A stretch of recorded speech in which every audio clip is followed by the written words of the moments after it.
All right, ladies, gentlemen, Gentiles, how y'all doing tonight? Manishma, I know what you're thinking. Is this guy Chinese Joseph Gordon-Levitt? These curls, you can't coach that. It's a mini mitzvah. That's how you know I'm supposed to be leading off this Zoom climate rally. My name is Joshua Misha Burstein, just your run-of-the-mill Asian Jew from Tulsa, Oklahoma. Half my heritage is having a week.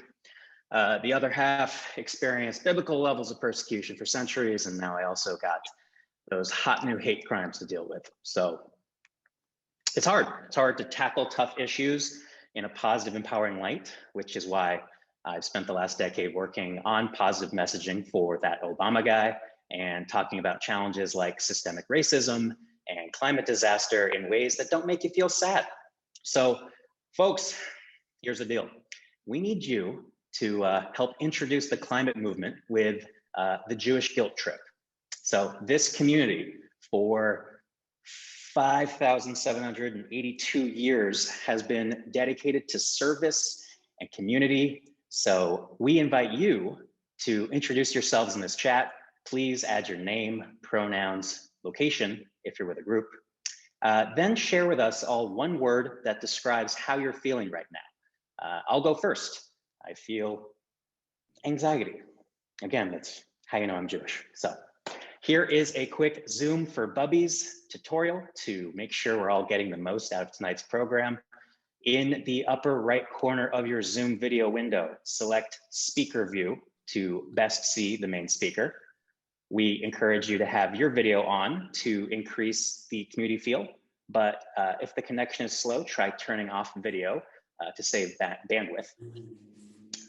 At the bottom of your screen, there is a button that says closed caption. To access closed captioning, click that button and then click show subtitle.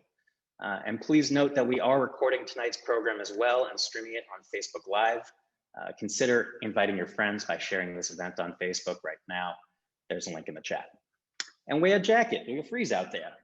That's just sage wisdom. So for those of you who are new to Dayenu, welcome. This organization is building a multi-generational Jewish movement to confront the climate crisis with spiritual audacity and bold political action. And we're gathering tonight to launch a new campaign for a just green recovery because we have right now a prime opportunity for bold political action. Congress will soon consider an unprecedented jobs, infrastructure, and economic recovery package, a piece of legislation that can deliver for our economy, social justice, climate action, and that's a deal that sounds refreshingly new and pretty green. So it's up to us to make that vision a reality. We have a great program in store. First, Rabbi Alana Alpert from the Detroit Jews for Justice will ground our program with Jewish teaching. We'll learn what's possible from a just green recovery from the Sierra Club's Morrisa Zuckerman. We'll hear how we can make an impact this Passover from Dayenu leadership. We'll spend a few minutes reaching out to our representatives, taking action, then come back together for an inspiring message from Congressman Jamal Bowman and close with a soulful performance from Deborah Sachs-Mintz. So, are y'all ready? I can't hear you. Are you ready? I really can't hear you. So yeah, keep using the chat feature. We'll start with a Jewish teaching from Detroit Jews for Justice's Rabbi Alana Alpert. Rabbi. Bruchim habayim. Welcome, you made it. Thank yourself for arriving here with a deep, nourishing breath.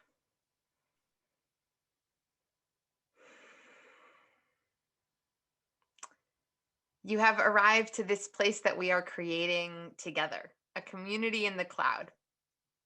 And yet each of us is rooted in a specific place. Tonight, I'm calling in from Detroit, Michigan, unceded land currently and historically stewarded by the Ojibwe, Ottawa, and Potawatomi tribes. We invite you to learn more about communities indigenous to the land on which you reside by visiting the link in the chat. We also want to take a moment to honor all of the ways that indigenous communities continue to lead the fight for environmental justice. Of course, we arrive mourning the horrific attack on the Asian community in Atlanta. This racist violence is part of the machinery of division and fear, white supremacy and white nationalism, so often used to divide our movements and stoke distrust. We will find safety in solidarity and in deepening our connections to one another.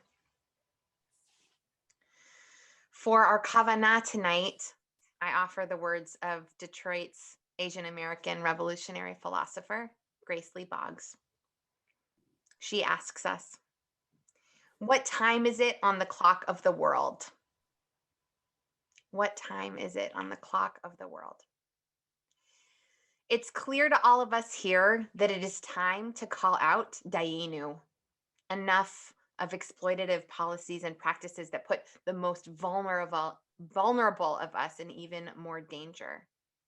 We demand a healthy future. And we ask, what time is it on the Jewish clock? In the holiday cycle, we are approaching Passover, of course, which inspires this call to action. In the Torah cycle, we are closing the book of Exodus, Shemot, and opening Leviticus, Vayikra. Vayikra is named after the first word in this book of Torah, which means, and God called out.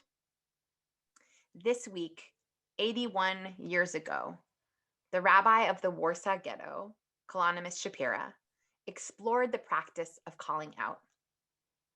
He describes a complex system linking heaven and earth. God calling to our ancestors, us calling to the angels, each voicing our suffering, pain, and hope. Rabbi Shapira, living through profound suffering, imagines that our calling to heaven actually causes the angels to call to each other. As it says in the Amidah, Kara ze el ze ve'amar. They called one to another, Kadosh, Kadosh, Kadosh, holy, holy, holy. And so when we call together out of fear and hope, our cry echoes throughout the heavens and back. Holy, holy, holy is God's creation. Holy, holy, holy are the workers and the neighborhoods and the water and the food. Holy, holy, holy is this work for racial, economic, social, and environmental justice. Isaiah says that this call of the angels was so loud that the doorposts would shake. So tonight, and as we move forward in this movement together, may our calling out shake the windows and rattle the walls in the halls of power. Ken Yehi Ratzon. Let us say amen.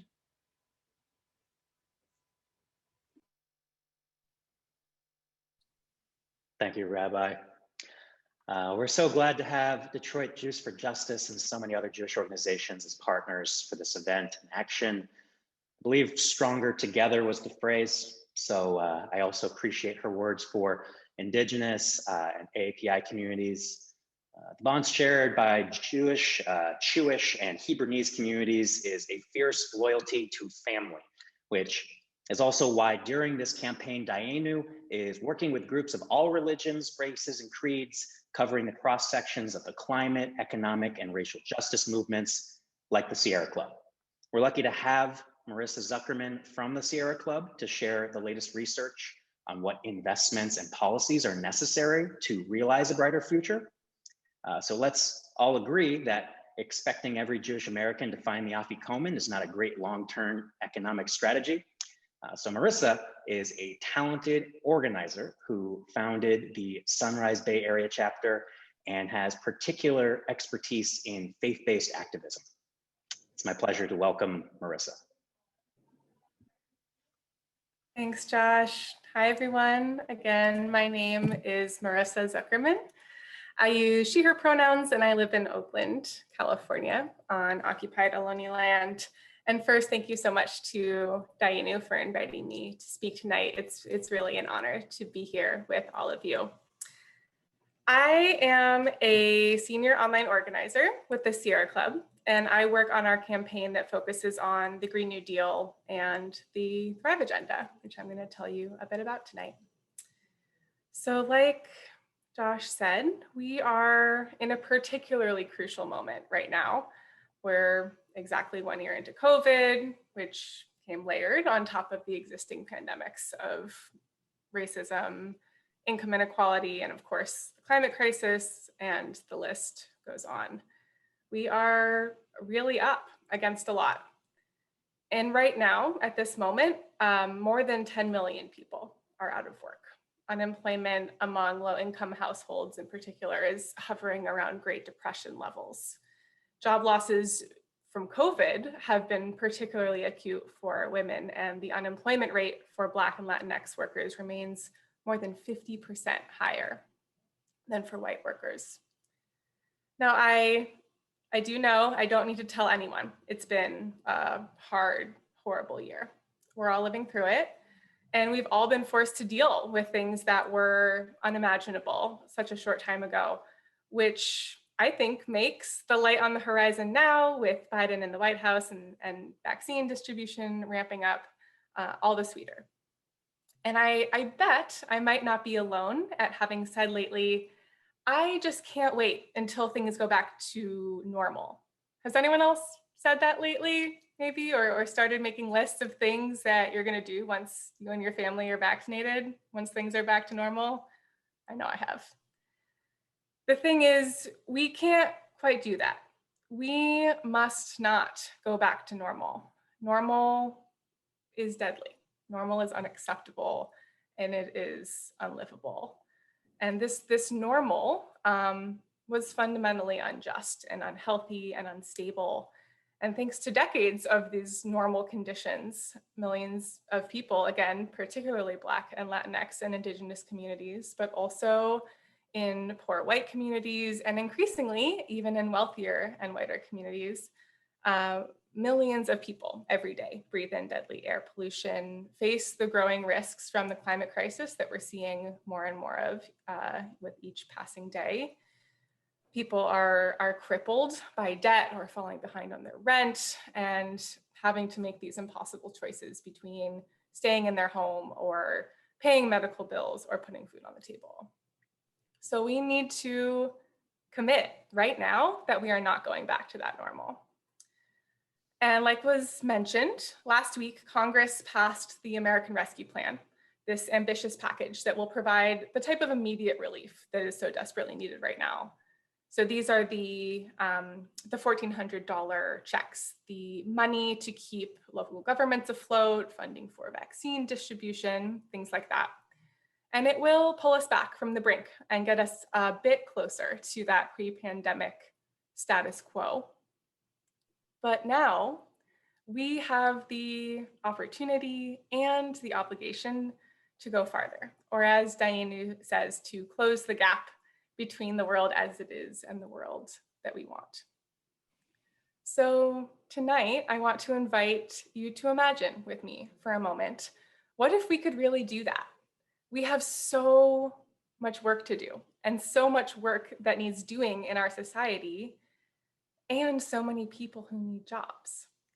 And that work that needs doing can create the good family sustaining and well-paying jobs with access to unions that we need so that we can build the kind of healthier and more equitable clean energy economy that really does leave no one behind. So in these next few weeks and months, Biden and Congress will be putting together this massive recovery legislation.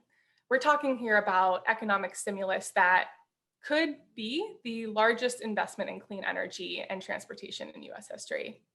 And if done right, it will address not only the economic downturn from COVID, but also fight the long-standing environmental and climate and racial injustices and create millions of jobs in the process. So that's what I'm here to talk with you tonight about. Let's get into it. What could this look like? So for the last year or so, the Sierra Club has been working with a broad coalition of organizations called the Green New Deal Network. And at the national level, This coalition is made up of 15 membership-based organizations, a lot of big names ranging from the Movement for Black Lives to Indivisible, Climate Justice Alliance, Indigenous Environmental Network, SEIU, Sunrise Movement, and a lot more. And this network has been working together to align around a framework for what this recovery package could look like. And we named it the Thrive Agenda. Thrive stands for transform, heal, and renew by investing in a vibrant economy. And what it does is it offers a roadmap for how to transform our economy and society away from these overlapping crises that we face and towards sustainability, towards equality, and towards justice. And there are 8 pillars to the Thrive Agenda that kind of outline what the plan involves. We have some slides with those. Great.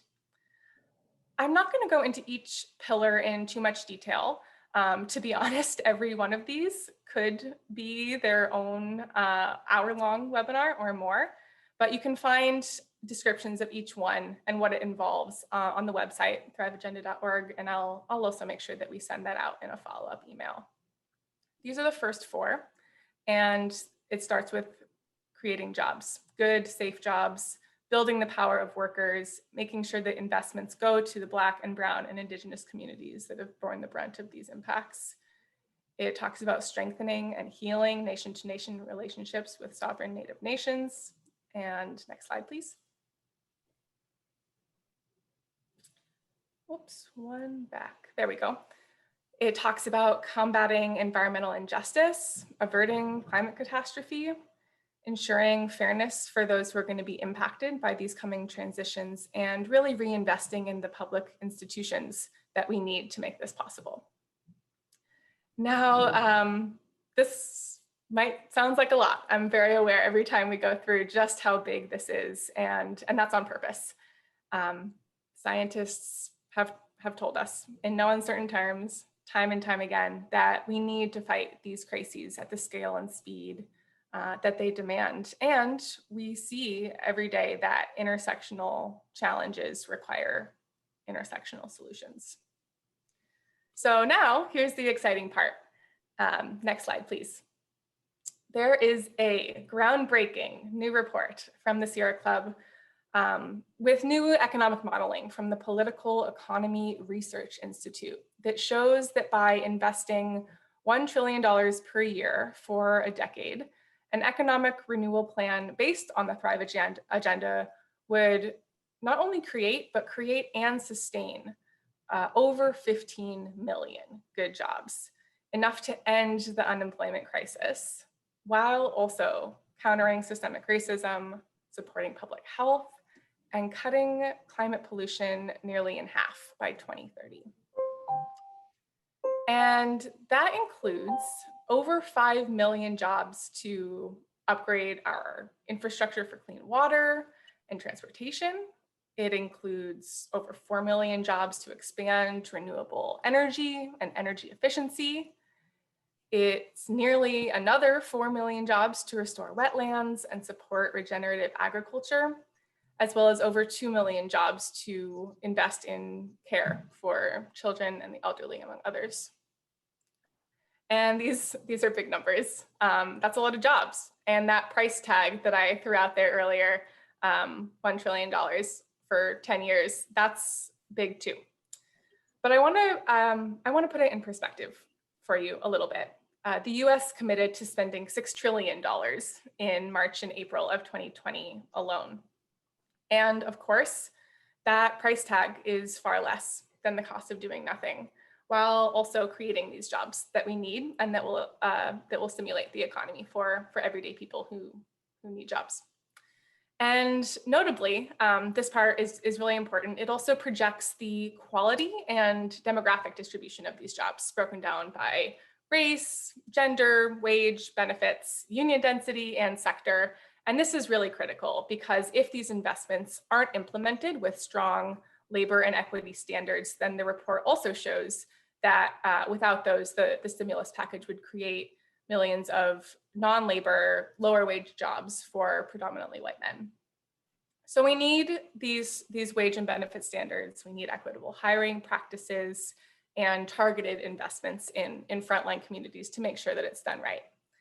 And I can't tell you how exciting it's been to see such a broad set of groups align around this framework, and exciting to see, that we're making this idea of a just and a green economy more common sense.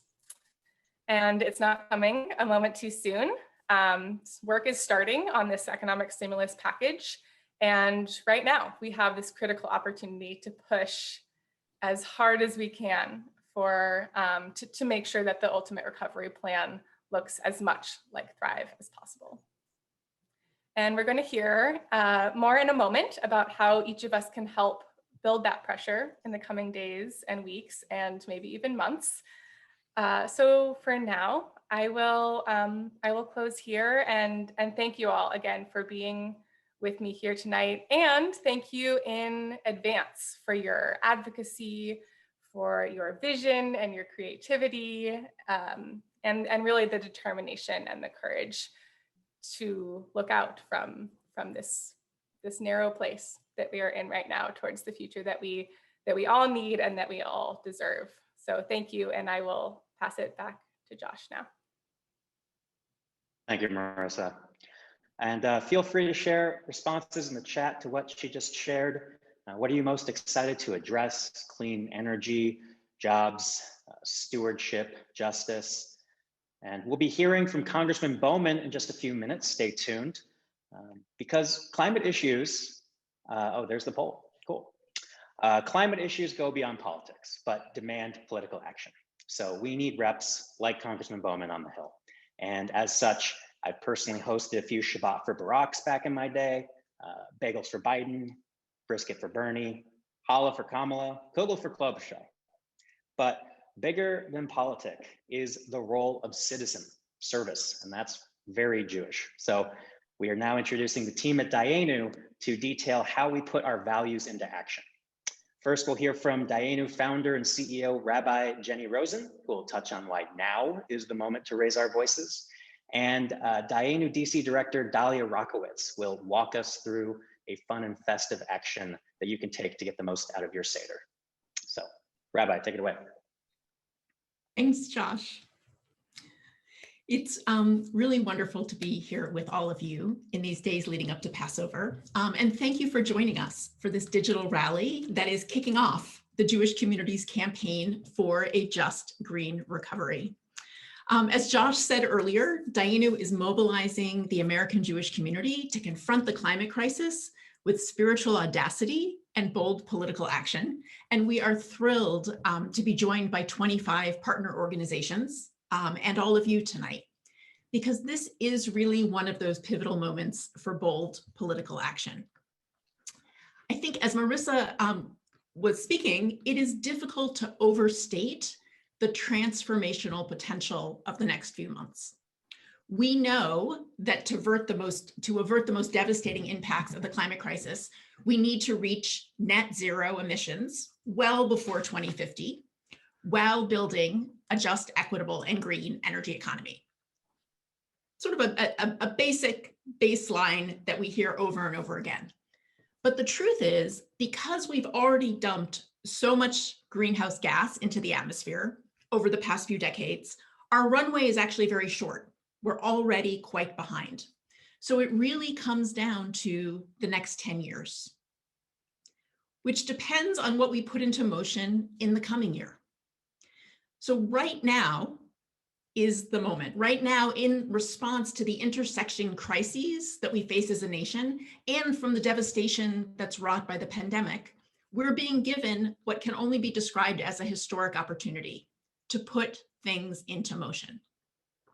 We've passed the American Rescue Plan, and now Congress is turning to longer-term economic recovery and to the massive investment in our nation's infrastructure. Infrastructure is really a wonky word that I think of as like a catch-all for housing and energy and transportation and industry and roads and bridges and buildings and all of the things that make up our nation's kind of inner workings. And a massive investment in infrastructure is what this moment calls for all of the reasons that Morrisa laid out. So inspired by President Biden's Build Back Better plan, Congress is soon going to be considering a massive infrastructure and economic recovery package. And it's a piece of legislation that can really do three core things. It can deliver good jobs, justice, and game-changing action on climate. This recovery package could actually be the largest infusion of public funds into our economy since the New Deal and World War II. So if this is passed, this could really be the best shot in a generation at transforming our nation's economy and infrastructure. But we need to make sure that that transformation puts us on a fast track to 100% renewable energy, creates millions of good new jobs, and centers environmental justice so that nobody is left behind. In addition to massive investments in clean energy and transportation and housing and industry that create good jobs, it's equally important to make dedicated investments in low-income Black, Brown, and Indigenous communities that have borne the brunt of centuries of racism and violence and disinvestment, and who are already experiencing the most devastating impacts of the climate crisis. As we begin, all of us, in different ways, to move out of this year of darkness, this year of narrowness and loss, we have the opportunity to re-envision and rebuild a different future. During Passover and on other special times in the Jewish calendar, many of us recite Hallel, and we say, as part of Hallel, Min hametzer karatiya anani varmerchavya. From a narrow place, I called out to God. God answered me with expansiveness. This is a Min hametzar moment. We are leaving the narrow place and we are heading out into the expanse, which through our actions and our intentions could bring us into a brighter, more just and sustainable future.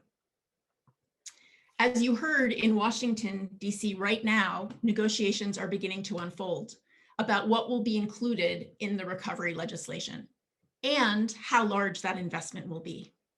And this means that it's up to people like us to make our voices heard so that we're joining the broader climate justice movement, that we're bringing our power to the halls of power and demonstrating that this is the moment for our senators and representatives to take action.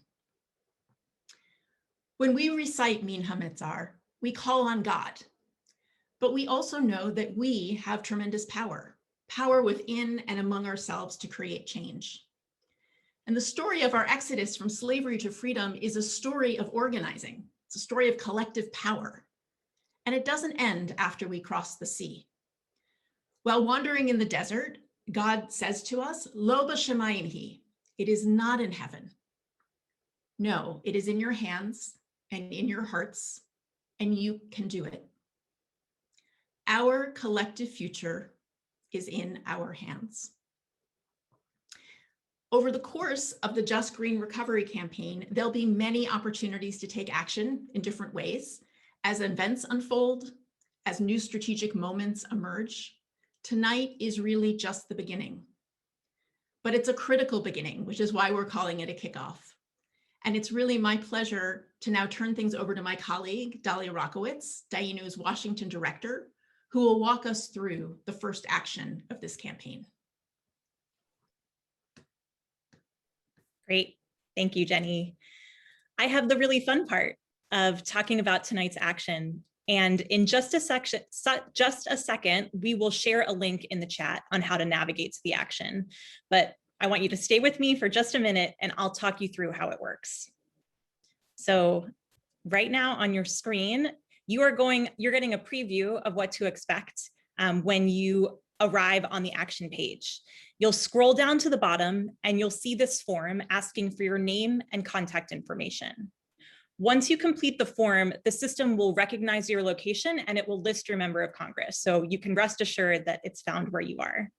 Then you're going to click the big Make a Call button. And have your phone handy because the system is actually going to call you. And on my phone, it comes up as robocall, but please accept that call because that is going to be me in 2 places at once. You will start by hearing my voice. I will remind you of the instructions and I'll offer you some encouragement for the action. And you're going to want to stay on the line because at this point, the system is going to walk you through the steps. It will connect you to your first member of Congress, and you should use the script to deliver the message, speaking slowly and clearly.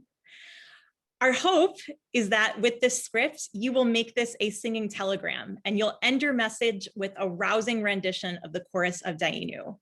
We need our members of Congress to hear our timely message loud and clear. Dayenu, enough is enough. We need a just green recovery. And singing Dayenu will certainly get their attention. After leaving your message, your first message, please stay on the line and the system will connect you to your second member of Congress. And after that message, stay on the line and it will connect you to your third. If you're not able to get through or the mailbox is full, do not worry. We have an easy way for you to send a message to your member of Congress via social media. Just let us know in the chat and we'll send you a direct message with that information. And if you don't have a congressional representative, please let us know as well. And again, we will send you a direct link in the chat on how you can send a social media message to President Biden. So we're going to pause the program for about 8 to 10 minutes to give you a chance to make those calls. Please remain on mute, but stay on the line. And if you can, leave your video on. We really want to keep the community feel from tonight, and it would be really fun to make these calls together.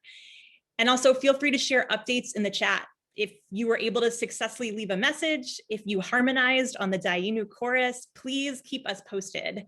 And when you're doing so, make sure that you don't close out of Zoom. We will notify you when it's time to come back and you won't want to miss the program's conclusion. So good luck and we'll see you in a few minutes.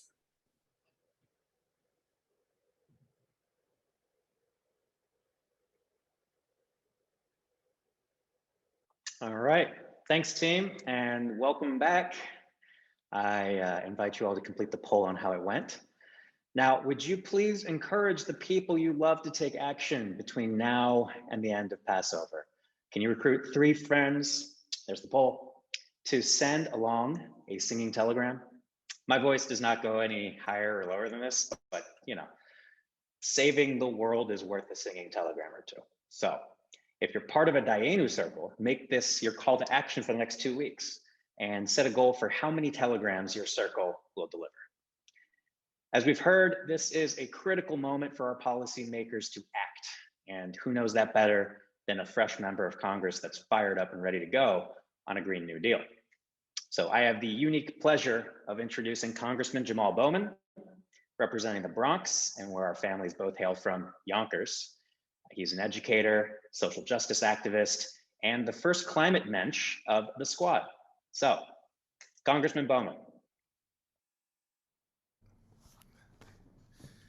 Peace and love, everyone. Congressman Bowman here. So last week, my colleagues and I passed the American Rescue Plan. This is sweeping legislation that will bring much needed assistance to poor and working families. But we know that too many are still struggling, out of work, underemployed, too long denied the opportunities and protections they deserve. This is why Congress is looking to our country's long-term economic health. President Biden is calling this agenda Build Back Better. And we know that to build back better, we need to do things differently. We need to offer solutions that deliver not just opportunity, but economic, racial, and climate justice. I know that you are calling this a just green recovery. Let me tell you what a just green recovery means to me. This is a bold, ambitious vision, and we can only get there with your support. When everyday people raise their voices, it matters. Your advocacy matters. Thank you for joining me in this fight. I wish you and your families a very happy Passover. Peace and love. Thank you, Congressman, and to all our speakers for sharing your expertise and guidance. We're closing tonight's powerful program with music from Deborah Sachs-Mintz. Deborah is a composer and song facilitator. You may recognize her from Hadar's Rising Song Institute. Deborah offers us a beautiful rendition of Min Hatmetzar. We encourage you to select gallery view on your upper right corner of the Zoom to expand your screen, see all of us so we can end the night together as a community and think about how we can build a beautiful, just, sustainable world. Deborah, take it away.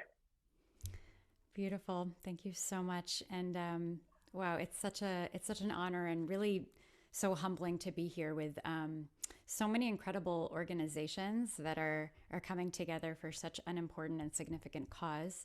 And thank you to Dayenu for really convening this whole thing. It's absolutely inspiring.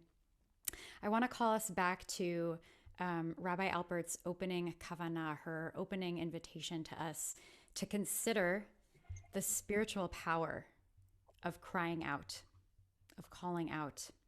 And Rabbi Rosenn drashed, she gave such a beautiful explanation of this verse from Psalm 118 that has woven its way throughout our program tonight. Min hametzar karatiya anani v'merchavya. From a narrow place I cried out, and I sought out an expansive answer. And I hear this verse, I hear the psalmist's poetry as a call to action, a call to viewing that expanse, that expansive answer we seek to see as only possible if we first view the Meitzar, the narrowness of our days, the darkness of our days, as not only constriction, but as that catalyst for pushing us to cry out, to call out, and to really explore the spiritual power as we heard about at the very beginning tonight. So I'm going to share a song, and I invite you to sing, to move, to close your eyes and meditate, but also, if you feel comfortable, to share in the chat, what are you calling out for tonight? What are you crying out for?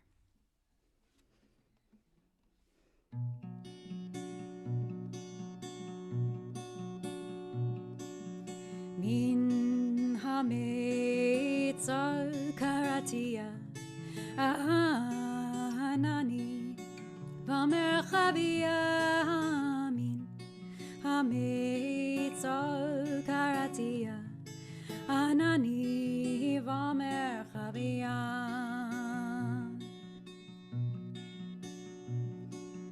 Min hametzar karatiya anani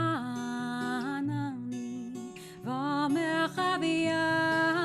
Min hametzar karatiya anani v'merchavia. Adonai li lo ira, ma yaseh li adam.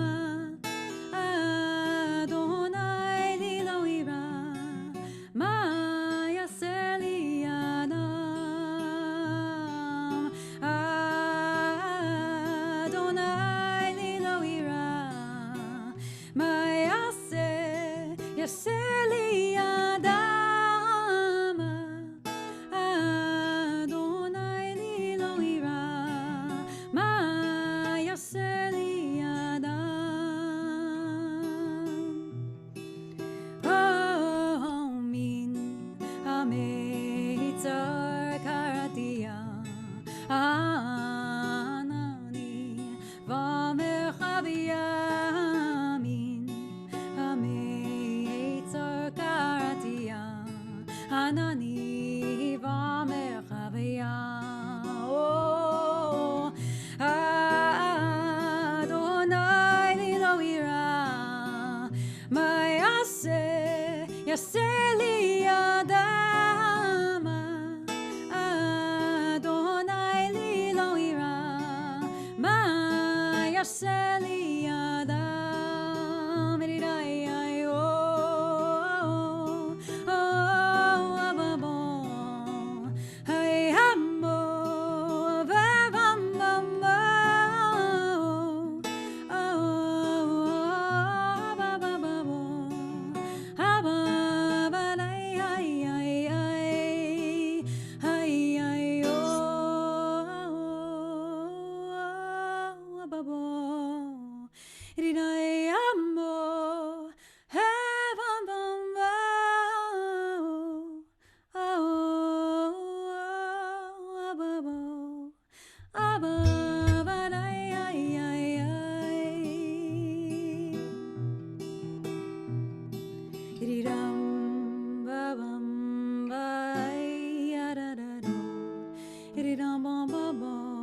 Thank you.